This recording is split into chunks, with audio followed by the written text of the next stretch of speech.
Welcome to number 1 Petite Street. I'm Jim Williams and I'll be your host today. And today we're going to talk about what we've done on the Dollhouse, but we're also, before we do that, we're going to look at something that comes to us out of the Second World War period. Matter of fact, what I'll show you is probably dated around 1949. And what they are is some what they call putz houses, or cardboard houses that were made in Japan following the war. And it was one of those things that was done in order to help the Japanese rebuild their economy. And so we'll show you that, and then we'll talk about what we've done on our dollhouse. Here we have an advertisement that appeared around 1949, somewhere around that time period. And it's an advertisement about a Christmas village that you would plug in. It had lights in it, and this was usually one that was made in Japan, and it's a cardboard village. Now, that's one example, and we'll show you another one. And it's another advertisement about a village, and if we can maybe zero in on it a little bit more, you can see how it was designed to be beneath the Christmas tree. And I can remember looking in the Sears and Roebuck catalog and seeing these little villages, and certainly wishing I had one. And this one here has the mammoth price of 89 cents. Now, you can find these online that have been preserved from that time, even whole villages, but you won't be able to get them for 89 cents. Maybe if you put a couple more zeros beside that, you might be able to find one.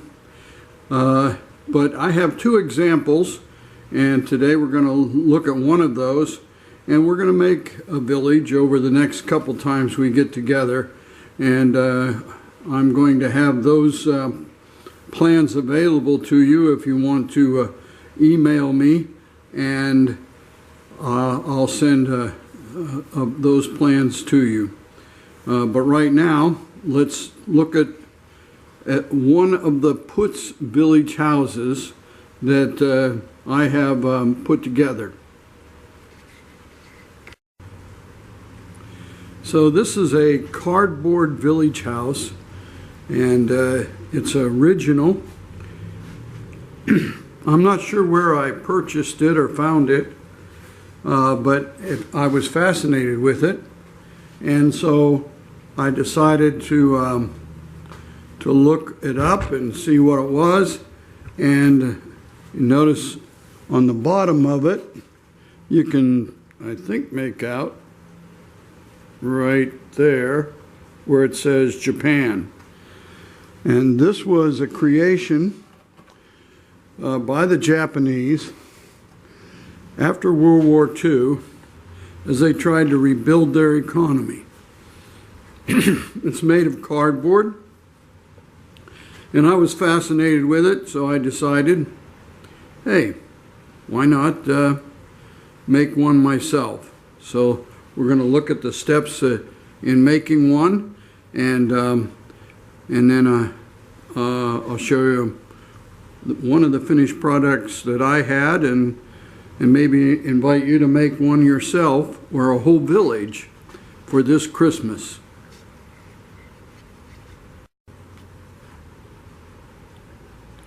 Now, these are the actual pieces that one would need to cut out to make the house, and the bottom is made out of a piece of cardboard, and I'll show that a little bit later. But as you see, they're cut out pieces. This particular one here will need cut again, but it will be the chimney. This one is the roof, and here we have the main portion of the house and that little side piece. So those are the different pieces. Let me show that right here.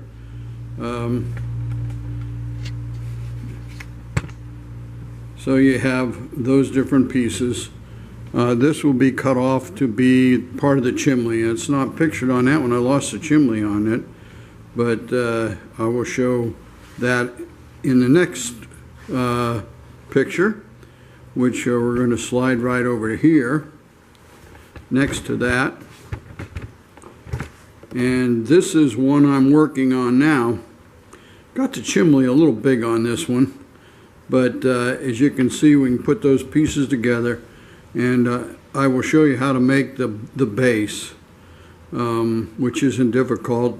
Basically forming a box to put it on.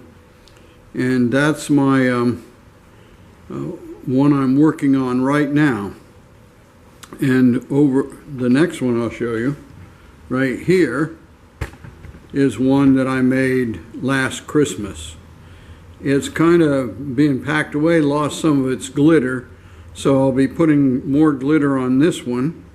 The ones that were made originally, let me bring it over and compare, had in the back, as you can see, a nice big hole so that the Christmas bulb of that time would fit in there. Now, of course, today we just have a little hole there because we'll need little small fluorescent light bulbs that will go in there. Probably a lot safer than the ones from the past. Here was a tree. It also, whoops, I didn't show that. Here was a tree. It also had a light bulb in it, but on the one I made, we just have a tree there. So we'll finish decorating the new one that I made, and I just wanted to show you those. And we're going to make a village, and the patterns for those I'll make available. If you email me, I can email those patterns to you, and you can make your own village. So let's talk now a little bit about the dollhouse and what advances I've made on it this last week. Hope that was informative about the Putz houses, and we're going to be, of course, looking at and making those over the next couple weeks. But let's look at what we've done today, preparing for today and working on the dollhouse. As you know, my philosophy about a dollhouse is you ought to be able to reach every part of it if you were small enough to live in it. And so I've been cutting doors and putting in doors. We put the doors up here from the upstairs hall and into this bedroom, and of course we have to frame those doors in. Over here on the other side, we put a door in up here so that you can reach this area. And then up in the attic, we put in kind of crawl spaces so that you can go from one section of the attic to the other.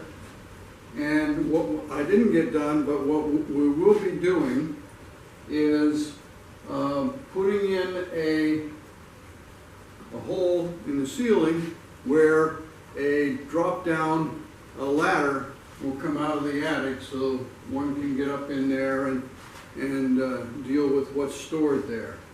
That's what we've done for this time, and we have a lot of work to do on that. Hopefully next time you see it, we'll have some of this new wood painted, and we'll start framing in those doors.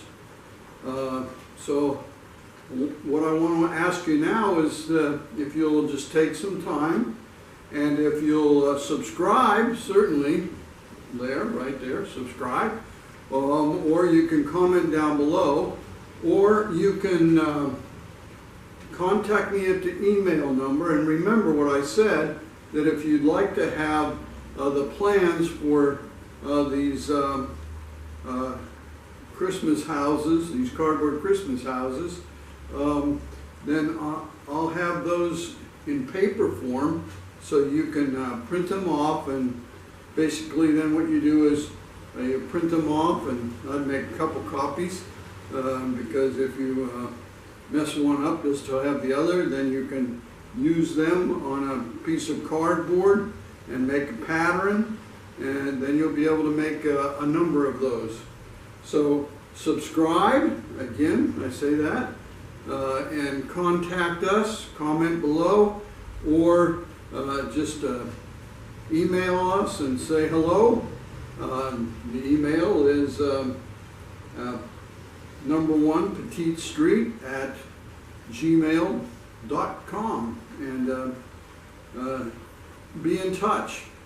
Well, hope you enjoyed today's program and learned something, and next time we get together, we'll do a little bit more on our cardboard houses, and you'll see what advances we made on our 1940s dollhouse. So think small, think beautiful, and we'll see you next week.